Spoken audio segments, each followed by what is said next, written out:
राजा भेष बदलकर बाजार में आलोचना सुनने जाता था। ये सुनने जाता था कि प्रजा मेरे बारे में क्या कह रही है, मैं सही रास्ते पे चल रहा हूँ कि नहीं। लेकिन आज का राजा, भेष तो बदलते हैं आज के राजा, शौक तो है उनको भेष बदलने का, लेकिन न जनता के बीच जाने की हिम्मत है और न आलोचना सुनने की। ये देश कायरों के हाथों में ज्यादा देर तक कभी नहीं रहा है। ये देश उठेगा, ये देश लड़ेगा, सत्य मांगेगा। ये देश भय से नहीं चल सकता, ये देश साहस से ही चलेगा। जब किसी को इतना दबाया जाता है कि उसको लगने लगता है कि अब मेरे पास खोने के लिए कुछ नहीं है। सत्यमेव जयते। जय हिंद। संसद में संविधान के 75 साल पूरे होने पर चर्चा चल रही है और उस चर्चा में हिस्सा लिया है प्रियंका गांधी ने। मैं प्रियंका गांधी की बात इसलिए कर रहा हूं कि इस चर्चा में हिस्सा लेते हुए प्रियंका गांधी ने क्या कुछ कहा, प्रियंका गांधी ने किस तरह से अपनी बात रखी, क्या क्या हुआ जब प्रियंका गांधी भाषण कर रही थी। ये सब जानना इसलिए दिलचस्प है क्योंकि मौजूदा वक्त में गांधी परिवार से जब एक नया सदस्य राजनीति में और संसदीय राजनीति में शामिल हो रहा है और जो खास तौर पर इंदिरा गांधी की प्रतिमूर्ति के तौर पर देखा जाता है, तो उसमें कितनी राजनीतिक संभावनाएं हैं, इस लिहाज से भी प्रियंका गांधी पर नज़र पूरे देश की बनी हुई है। और प्रियंका गांधी के भाषण में कुछ नया तलाशने की कोशिश में तमाम राजनीतिक विश्लेषक और मैं तो कहूं कि सत्ता पक्ष की ओर से आज जो लोग बैठे हुए थे सदन के भीतर, वो भी बिना किसी शोर शराबे के उनका भाषण सुनना चाहते थे और इसीलिए सत्ता पक्ष की ओर से किसी तरह का खास व्यवधान उत्पन्न नहीं किया गया। प्रियंका गांधी ने अपने भाषण में न केवल मौजूदा सरकार पर तीखे तंज किए बल्कि कुछ तीखे सवाल भी उठाए। प्रधानमंत्री नरेंद्र मोदी को सीधे सीधे निशाने पर लिया, लेकिन बावजूद इसके सदन के भीतर उनको सुनने में दिलचस्पी देखी गई। आप इस भाषण में देखेंगे कि किस तरह से सत्ता पक्ष हो या विपक्ष हो, प्रियंका गांधी के भाषण के दौरान आमतौर पर जितनी शांति की दरकार होती है, जितना सदन के भीतर जितना रिस्पॉन्स होना चाहिए उतना ही था। और इसलिए भी ये भाषण खास बन गया। ये भाषण इसलिए भी खास बन गया क्योंकि प्रियंका गांधी ने अपनी बात रखते हुए संविधान के बारे में न केवल संविधान की ताकत के बारे में न केवल चर्चा की, बल्कि आज की राजनीति को लेकर जिस तरह के सवाल खड़े हो रहे हैं उन सवालों पर भी तीखी बात बहस में लेकर आ गई। उन्होंने प्रधानमंत्री को सीधे सीधे निशाने पर लिया। उन्होंने नेहरू की बात भी की, उन्होंने संघ की बात भी की, उन्होंने वो सारी बातें की, लेकिन उनके बातों में, उनके सवालों में तीखापन नहीं था और शायद इसीलिए उनकी पूरी बात को धीरज से सुना गया। प्रियंका गांधी को इसलिए भी लोग देखना चाह रहे थे और देखा, और निश्चित रूप से प्रियंका गांधी के भाषण को तमाम राजनीतिक विश्लेषक इस नज़रिए से भी देख रहे होंगे कि राहुल के मुकाबले वो किस तरह से अपनी बात रखती हैं। और जैसा मैंने पहले कहा कि प्रियंका गांधी पर नज़र इसलिए भी है देश की क्योंकि उनमें इंदिरा गांधी की एक छवि देखी जाती है। और आज जब देश ने उनको संसद के भीतर से कहते हुए, बोलते हुए सुना, तो देश भी तय कर रहा होगा कि उनके लिए किस तरह की भूमिकाएं आगे बन सकती हैं। प्रियंका गांधी अपना भाषण करते हुए, पहला भाषण करते हुए सदन के भीतर लड़खड़ाई, एक बार नहीं कई बार लड़खड़ाई, लेकिन उन्होंने फिर संभाला और अपने मुद्दे पर कायम रही। अपने मुद्दे पर उन्होंने बहुत सधे हुए अंदाज में, बहुत संतुलित अंदाज में, बहुत संयमित होकर अपनी बात रखी उन्होंने। अब देखना यह है कि प्रियंका गांधी का ये पहला भाषण प्रियंका गांधी की राजनीति को क्या रूप देता है, क्या भविष्य देता है, क्या आकार देता है। इस वीडियो को आपके सामने रखने का मेरा मकसद यही था कि गांधी परिवार से एक नया सदस्य जो राजनीति में कदम रख रहा है, उसके प्रति देश किस तरह से देख रहा है, ये एक भूमिका आज बनी है। और निश्चित रूप से प्रियंका गांधी के इस भाषण की चर्चा आने वाले समय में होगी। ये वीडियो आपको कैसा लगा आप बताइएगा। ये प्रियंका गांधी का मैं पूरा भाषण आपके सामने रख रहा हूँ। आपके जो सवाल हैं आप अगर कमेंट बॉक्स में आकर अपनी राय रखेंगे तो अच्छा लगेगा। माननीय अध्यक्ष महोदय जी, आज आपने मुझे इस सभा में बोलने का मौका दिया, इसके लिए मैं आपकी बहुत बहुत आभारी हूँ। सबसे पहले जो सुरक्षाकर्मी, जो जवान अफसर 13 दिसंबर को संसद की सुरक्षा के लिए शहीद हुए, उनके प्रति मैं श्रद्धांजलि व्यक्त करना चाहती हूँ। महोदय, हजारों साल पुरानी हमारी देश की धर्म की एक पुरानी परंपरा रही है। ये परंपरा संवाद, चर्चा की रही है। एक गौरवशाली परंपरा है जो दर्शन ग्रंथों में, वेदों में, उपनिषदों में दिखती है। वाद विवाद और संवाद की हमारी पुरानी संस्कृति है। अलग अलग धर्मों में भी, इस्लाम में, सूफियों में, बौद्ध धर्म में, जैन धर्म में, सिख धर्म में भी ये वाद संवाद, ये चर्चा बहस, इसकी संस्कृति रही है। इसी परंपरा से उभरा हमारा स्वतंत्रता संग्राम। हमारा स्वतंत्रता संग्राम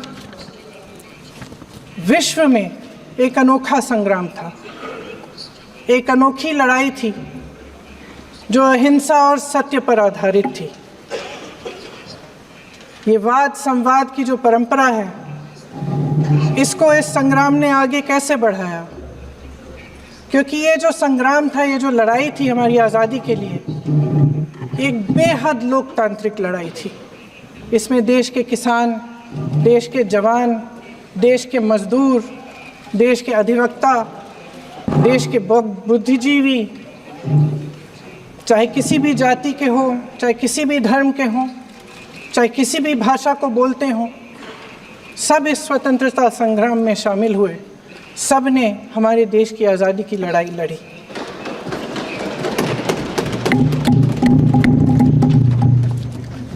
और उसी आज़ादी की लड़ाई से एक आवाज़ उभरी जो हमारी देश की आवाज़ थी। वो आवाज़ ही आज हमारा संविधान है।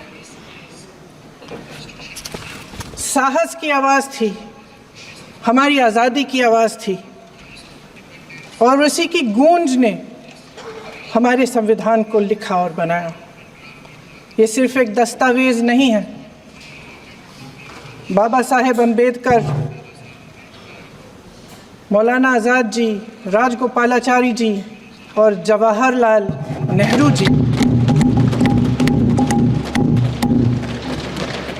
और उस समय के तमाम नेता, जैसे आपने कहा, इस संविधान को बनाने की जो कार्य में सालों के लिए जुटे रहे।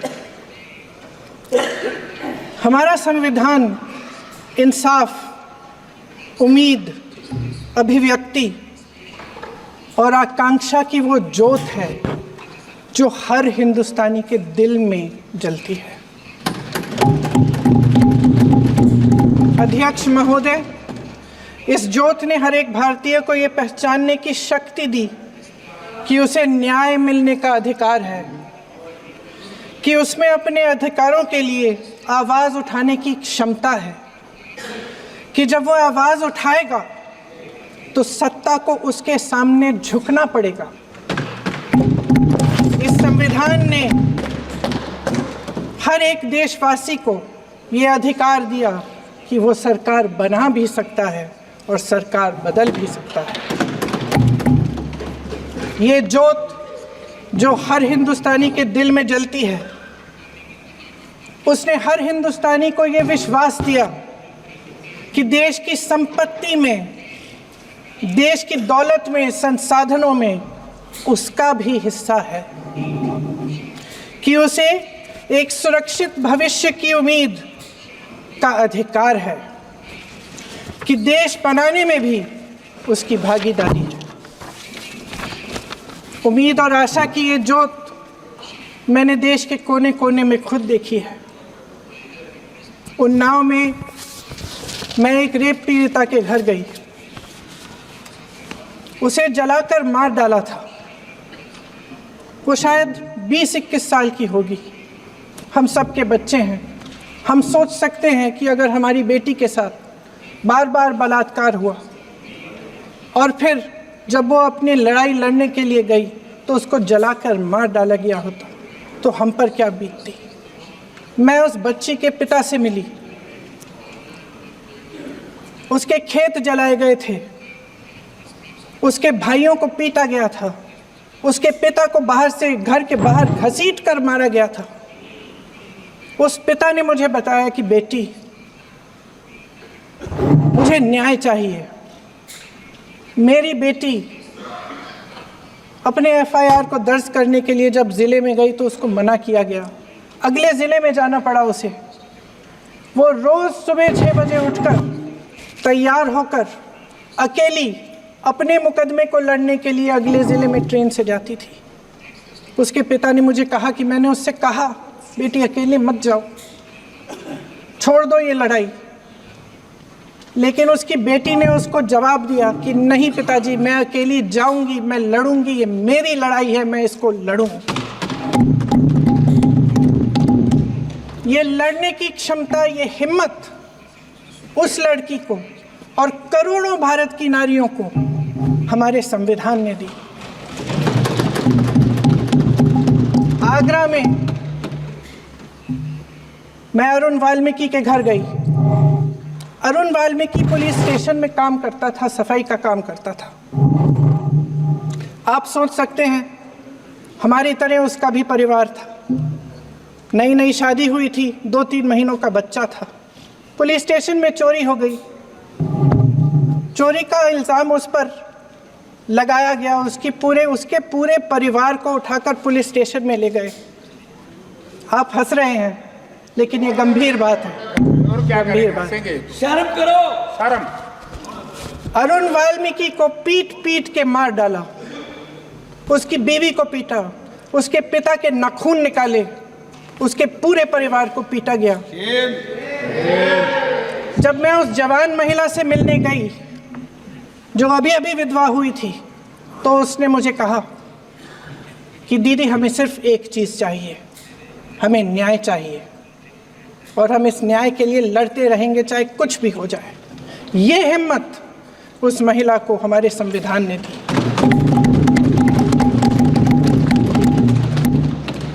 संभल के कुछ लोग आए थे हमसे मिलने जो मृतकों के परिवार के सदस्य थे। उसमें 2 बच्चे थे, अदनान और उजैर। अब सुनिए। उसमें 2 बच्चे थे, अदनान और उजैर। एक बच्चा मेरे बच्चे की उम्र का है, दूसरा उससे छोटा 17 साल का है। दर्जी के बेटे थे। दर्जी का एक ही सपना था कि वो अपने बेटों को पढ़ाएगा, लिखाएगा। एक बेटा डॉक्टर बनेगा, एक बेटा भी सफल होगा दूसरा बेटा भी अपने जीवन में सफल होगा। उनके पिताजी हर रोज़ उनको स्कूल छोड़ते थे। उस दिन भी स्कूल छोड़ने के बाद अपनी दुकान में चले गए। उन्हें पता नहीं था कि विवाद हो रहा है। उन्होंने भीड़ देखी, घर आने की कोशिश की तो पुलिस ने गोली से मार डाला। वो 17 साल का बच्चा अदनान मुझसे कहता है, वो 17 साल का बच्चा अदनान मुझसे कहता है कि मैं बड़ा होकर डॉक्टर बन के दिखाऊंगा, मैं अपने पिता का सपना साकार करूंगा। ये सपना, ये आशा उसके दिल में हमारे संविधान ने डाली।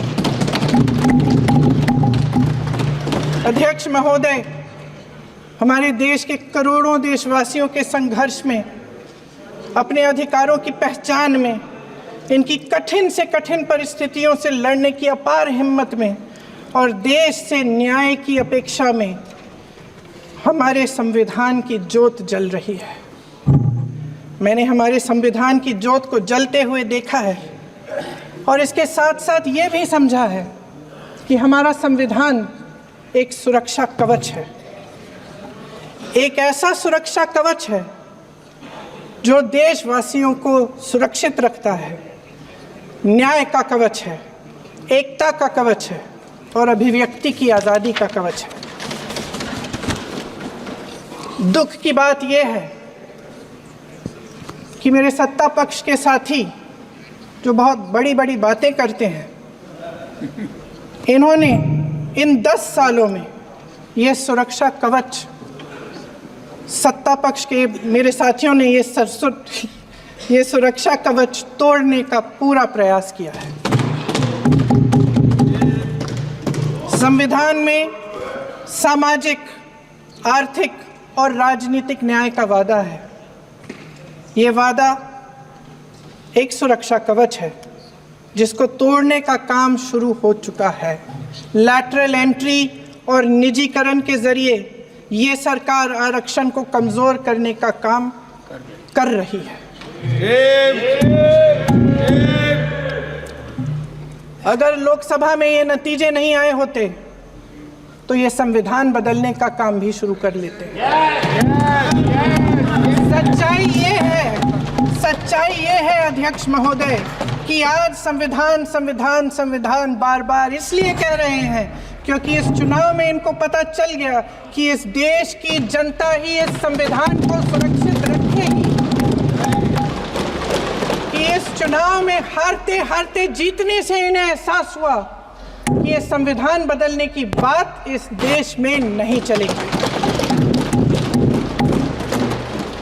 आज जनता की मांग है कि जाति जनगणना हो। सत्ता पक्ष के मेरे साथी ने इसका जिक्र किया। ये जिक्र भी आज इसलिए हो रहा है क्योंकि चुनाव में ये नतीजे आए। ये जाति जनगणना इसलिए जरूरी है ताकि हमें पता चले कि किसकी क्या स्थिति है और नीतियां उस हिसाब से बने।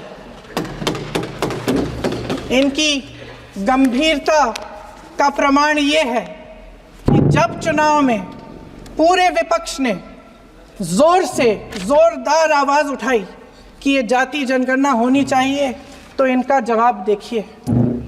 इनका जवाब भैंस भाग भैंस चुरा लेंगे, मंगलसूत्र चुरा लेंगे, इनका ये जवाब था। ये गंभीरता है इनकी जाति जनगणना पर।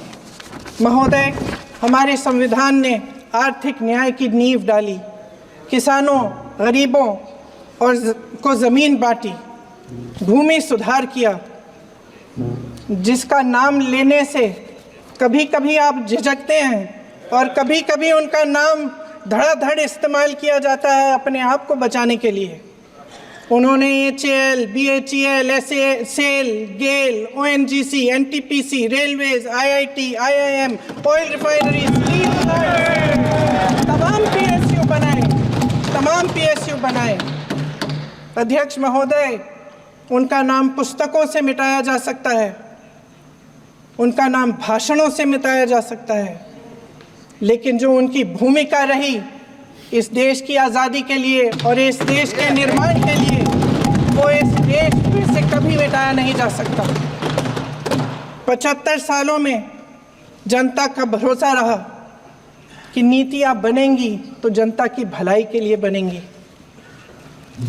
जल जंगल ज़मीन का अधिकार मिला आदिवासी भाई बहनों को। इंदिरा जी ने बैंकों का राष्ट्रीयकरण करवाया, खदानों का राष्ट्रीयकरण कराया। कांग्रेस और यूपीए की सरकारों में शिक्षा का, भोजन का अधिकार मिला। 75 सालों में जनता का भरोसा मिला। पहले संसद चलती थी तो जनता की उम्मीद होती थी कि सरकार महंगाई और बेरोजगारी पर चर्चा करेगी, कोई उपाय निकालेगी, कोई रास्ता निकालेगी। लोग मानते थे कि अगर कोई नई आर्थिक नीति बनेगी तो देश की अर्थव्यवस्था को मजबूत बनाने के लिए बनेगी। तो भारतीय बाजार को मजबूत बनाने के लिए बनेगी, उनके भविष्य को मजबूत बनाने के लिए बनेगी। किसान और आदिवासी भाई बहन भरोसा करते थे कि यदि ज़मीन के कानून में संशोधन होगा तो उन्हीं की भलाई के लिए होगा। आप नारी शक्ति की बात करते हैं। आज चुनाव की वजह से शायद इतनी बातचीत हो रही है नारी शक्ति के बारे में, क्योंकि हमारे संविधान ने महिलाओं को ये अधिकार दिया, उनकी शक्ति को परिवर्तित किया वोट में। और आज आपको पहचानना पड़ रहा है कि महिलाओं के बिना, कि नारी शक्ति के बिना ये सरकारें नहीं बन सकती हैं। इसीलिए आज आप नारी शक्ति की बातें दोहरा रहे हैं। जो आप नारी शक्ति का अधिनियम लाए हैं उसको लागू क्यों नहीं करते? वो 10 साल बाद लागू क्यों होगा? क्या आज की नारी 10 साल इंतजार करेगी उसके लागू करने के लिए? क्या बात है, क्या बात है।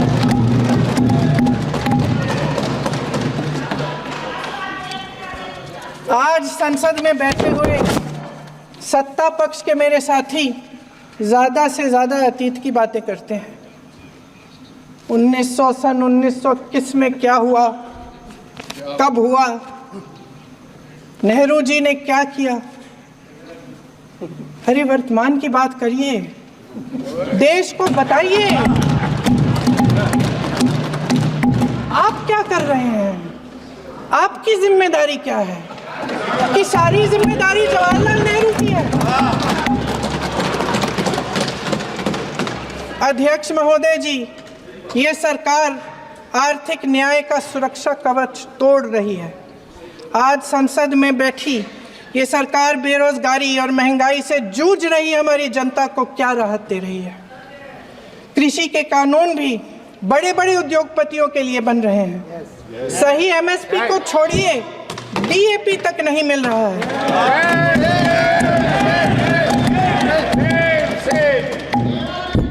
वायनाड से लेकर ललितपुर तक इस देश का किसान रो रहा है।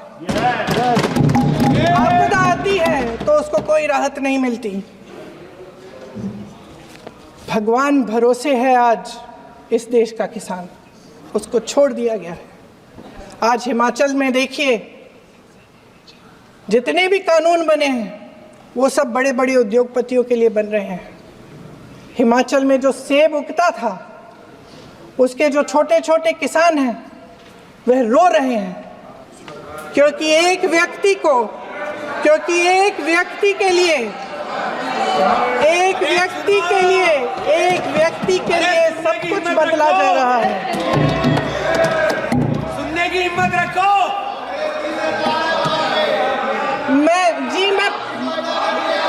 अध्यक्ष महोदय जी, अध्यक्ष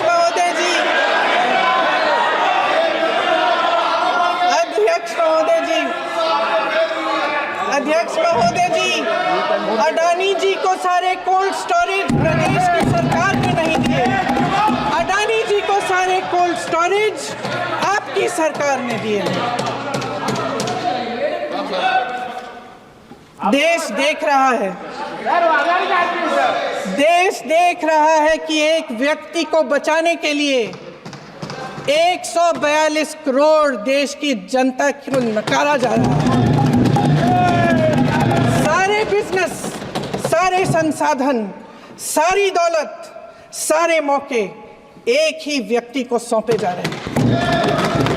सारे बंदरगाह, एयरपोर्ट्स, सड़कें, रेलवे का काम, कारखाने, खदाने, सरकारी कंपनियां सिर्फ एक व्यक्ति को दी जा रही है। जनता के मन में हमेशा ये विश्वास होता था कि अगर कुछ नहीं है तो संविधान हमारी सुरक्षा करेगा, मगर आज आम लोगों के बीच ये धारणा बनती चली जा रही है कि सरकार सिर्फ अडानी जी के मुनाफे के लिए चल रही है। देश में बहुत तेजी से गैर बराबरी बढ़ रही है।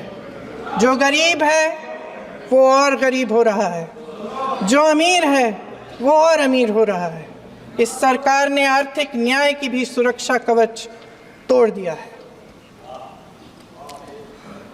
राजनीतिक न्याय की जब बात होती है, मेरे सत्ता पक्ष के साथी आज खड़े हुए और तमाम गिनती करने लग गए कि ऐसा हुआ वैसा हुआ 1975 में जो हुआ, तो सीख लीजिए ना, आप भी सीख लीजिए, आप भी अपनी गलतियों के लिए माफी मांग लीजिए, आप भी बैलेट पे चुनाव कर लीजिए, आप भी बैलेट पे चुनाव कर लीजिए, दूध का दूध पानी का पानी हो जाएगा।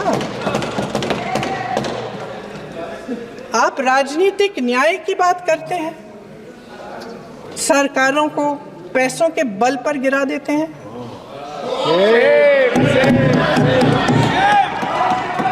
मेरा आग्रह है कि अपन संविधान में सकारात्मक बोले।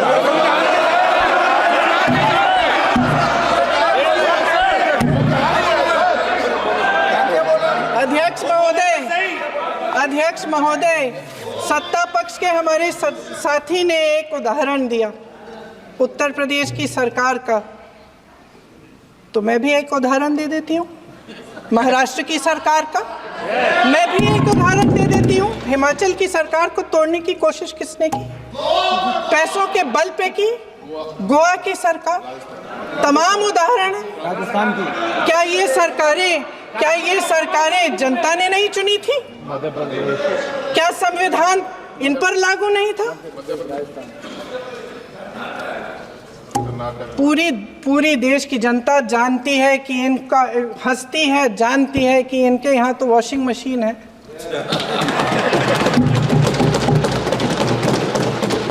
तो यहाँ से वहाँ जाता है, वो धुल जाता है। इस तरफ दाग, उस तरफ स्वच्छता। और मेरे कई ऐसे साथी हैं जो इस तरफ होते थे उस तरफ चले गए, मुझे दिख भी रहे हैं, वॉशिंग मशीन में शायद धुल गए हैं। अध्यक्ष महोदय, जहां भाईचारा और अपनापन होता था, जहां हमारे संविधान ने एकता का सुरक्षा कवच दिया था, वहां शक और घृणा के बीज बोए जा रहे हैं। एकता का सुरक्षा कवच तोड़ा जा रहा है। प्रधानमंत्री जी यहाँ सदन में संविधान की किताब को यूं माथे से लगाते हैं, लेकिन संभल में, हाथरस में, मणिपुर में जब न्याय की गुहार आती है, उठती है, तो उनके माथे पे शिकन तक नहीं आता।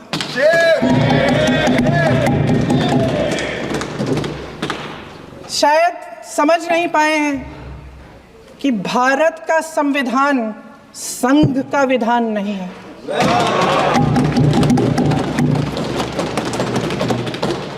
भारत के संविधान ने हमें एकता दी, हमें आपसी प्रेम दिया। उस मोहब्बत की दुकान जिस पर आपको हंसी आती है, उसके साथ करोड़ों देशवासी चले। करोड़ों देशवासियों के दिल में एक दूसरे के लिए प्रेम है, घृणा नहीं है।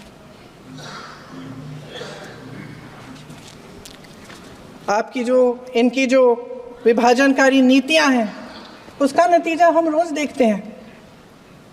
राजनीतिक फायदे के लिए संविधान को छोड़िए, देश की एकता को भी ये रख नहीं सकते, इसकी सुरक्षा नहीं कर सकते।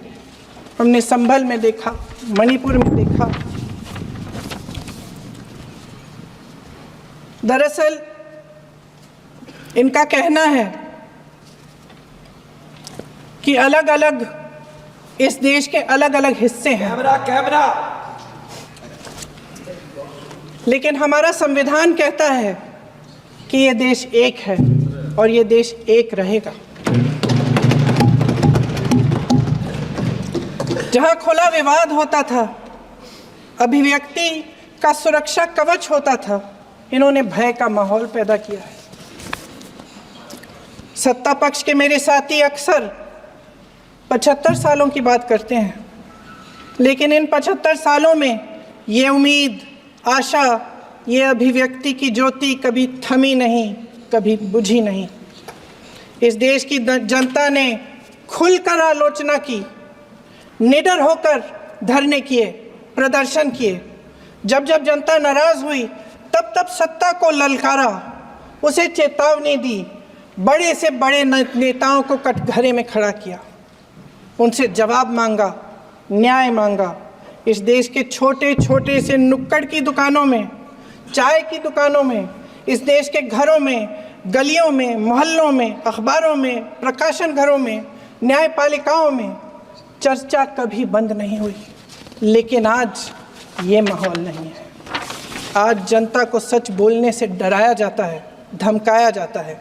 पत्रकार हो या विपक्ष का नेता हो या किसी यूनिवर्सिटी का प्रोफेसर हो, छात्र संघ हो या कर्मचारियों का संगठन हो, सबका मुंह बंद कराया जाता है। किसी पे ईडी, किसी पे सीबीआई, किसी पे इनकम टैक्स,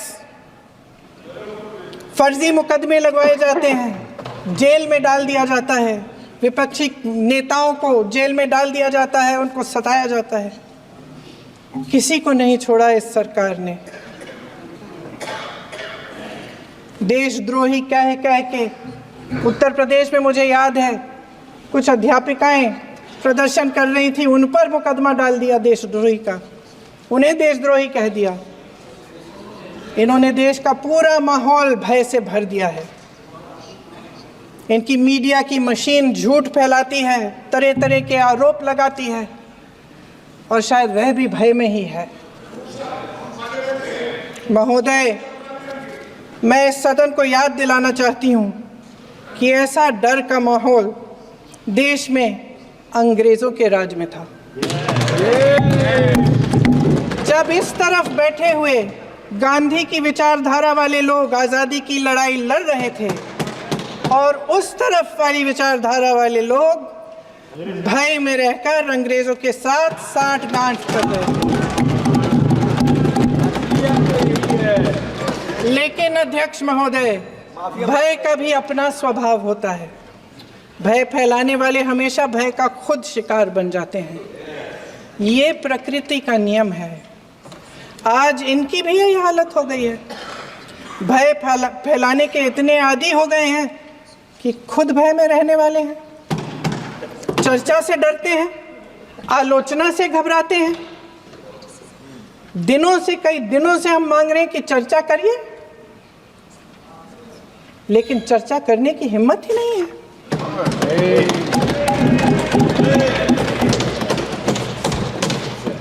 एक कहानी होती थी अध्यक्ष महोदय, शायद बचपन में आपने भी सुनी होगी। राजा भेष बदलकर बाजार में आलोचना सुनने जाता था।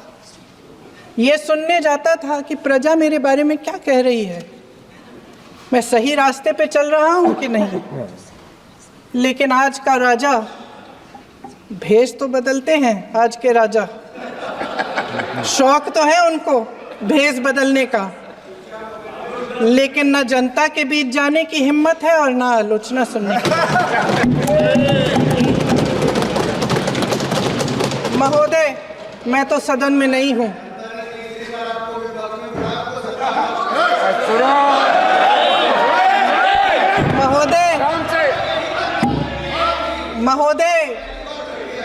महोदय, जनता में बहुत विवेक है, ये सही है।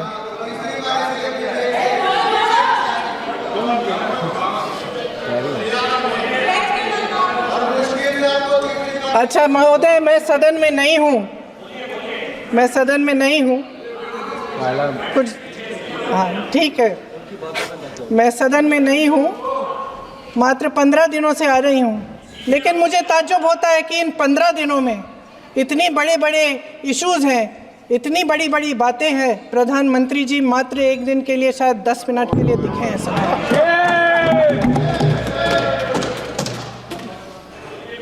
बात यह है अध्यक्ष महोदय जी कि ये देश भय से नहीं, साहस और संघर्ष से बना है। इसको बनाने वाले देश के किसान, जवान, देश के करोड़ों मजदूर और गरीब जनता है। संविधान इनको साहस देता है। मेहनती मिडिल क्लास है और इस देश के जो करोड़ों देशवासी हैं जो रोजाना भयंकर परिस्थितियों का सामना करते हैं, उनको साहस देता है। वायनाड में जो आपदा आई उसमें एक छोटा लड़का था 17 साल का। 6 घंटों के लिए उसने अपनी माँ को बचाने की कोशिश की। 6 घंटों के लिए आप सोच सकते हैं कि अगर नदी की धारा बह रही है, नाराज है, आप अपनी माँ को पकड़े हो, 6 घंटों के लिए पकड़े रखते हो कि मेरी माँ बच जाएगी और अंत में वो माँ भी बह जाती है। उस लड़के का साहस, उन महिलाओं का साहस जो पीड़ित हैं लेकिन फिर भी अपनी लड़ाई लड़ रहे हैं, उन संभल के बच्चों का साहस जिनके पिताजी अभी अभी गुजर गए लेकिन फिर भी उनके सपनों को साकार करने की हिम्मत है, उनका साहस है, वो साहस इस संविधान ने दिया है।